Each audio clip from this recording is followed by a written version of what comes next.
லூக்கா நற்செய்தி 17:13. ஐயா இயேசுவே எங்களுக்கு இரங்கும் என்று உரக்க குரல் எழுப்பி வேண்டினார்கள். கிறிஸ்து இயேசுவில் அன்புமிக்க சகோதர சகோதரிகளே, 10 தொழுநோயாளர்கள் ஒன்று சேர்ந்து இயேசுவுக்கு முன்பாக வந்து இவ்வாறு ஜெபிக்கிறார்கள்.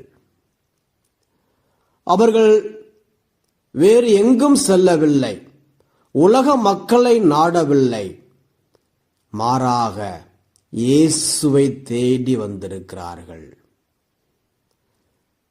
நம்முடைய வாழ்விலும் நமக்கும் கஷ்டங்கள், துன்பங்கள், வேதனைகள், வியாதிகள், வெளியில் சொல்ல முடியாத கவலைகள் இருக்கலாம்.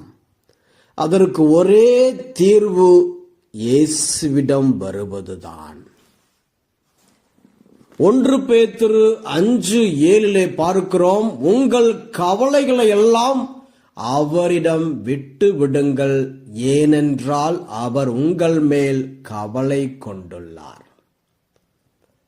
யாக்கோபு 4:8 பார்க்கிறோம், கடவுளை அணுகிச் செல்லுங்கள், அவரும் உங்களை அணுகி வருவார். மத்தேயு 7:7 கேளுங்கள் உங்களுக்கு கொடுக்கப்படும். எரேமியா 33:3 என்னிடம் மன்றாடு உனக்கு நான் செவி சாய்ப்பேன்.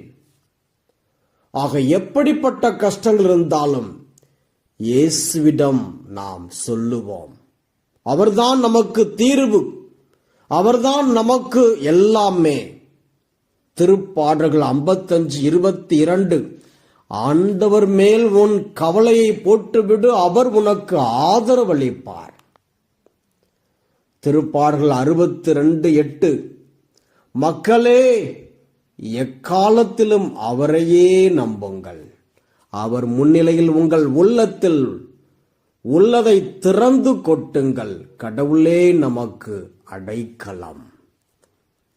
ஆக இந்த 10 தொழுநோயாளர்கள் ஞானத்தோடு இயேசுவை தேடி வந்தார்கள். தங்கள் உள்ளத்தில் இருந்ததை கொட்டினார்கள், ஜெபித்தார்கள். இயேசு அவர்களுக்கு சுகத்தை கொடுத்தார். வியாதியிலிருந்து ஒரு முழு நிரந்தரமான தீர்வை கொடுத்தார். அவர்கள் மகிழ்ச்சியோடு சென்றார்கள். நாமும் மகிழ்ச்சியோடு வாழ வேண்டுமா?